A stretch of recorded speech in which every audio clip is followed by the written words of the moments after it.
Obviously, not every golf course is the same. Certain courses have higher standards than others.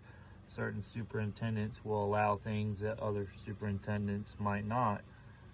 It's really kind of on a course-to-course basis. I get that, but it's just funny to me how suddenly all these people have the word efficient in their vocabulary. I don't know about you guys, but I've been in this industry a long time. I've worked with a lot of different people. I've worked with phenomenal people that I consider mentors. I've worked with amazing superintendents. I've worked with awesome assistants. I've also worked with really shitty assistants that don't want to do anything, don't want to get their hands dirty. They just kind of want to ride around and babysit. And most of the guys, and I say most of the guys because like I said, I've worked with all different types of people, did not have the word efficient in their vocabulary. If by efficient you mean being lazy as fuck and not wanting to get off the machine to move the flag, then sure. But they weren't being efficient when they smacked the shit out of the flag. And you may say, well, I've done this a million times. I've never come close. I've never hit a flag.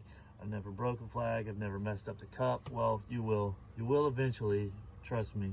Because I thought the same way for a long time, and I didn't hit a flag. I didn't break a flag. I didn't mess up a cup or anything like that.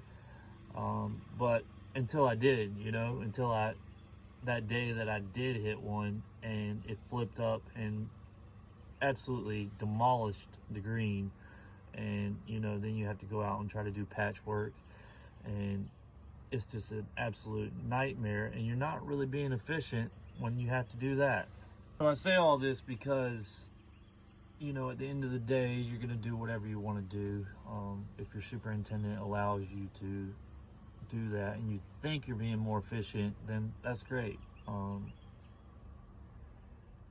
At the end of the day, you don't have to listen to anything I say. But I do come with a lot of experience, and I just want to try and teach new people coming into the industry there's a proper way to do things. You can definitely be efficient without cutting corners. We do it every day out here. We're efficient. We get the job done, and we get the job done well ahead of play tournaments. I've only worked at private clubs, so the people that say, you've obviously never worked at a private club with a shotgun, yada, yada, yada, that's bullshit. I've worked only at private clubs.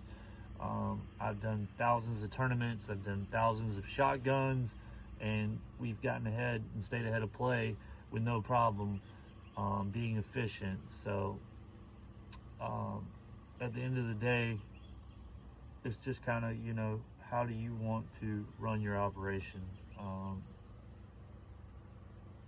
You're allowed to do whatever you want to do, but I'm just telling you that one time that if you don't do it right and you screw something up, you're gonna say, damn, I should have took a few more seconds, got off my mower, checked the green, made sure there wasn't any kind of debris or anything on the green, any kind of ball marks that are, you know, going to scalp, and remove the flag. And, you know, you can do all that and still be efficient. If you can't, then you should practice being more efficient. But be efficient the right way. Have a great day.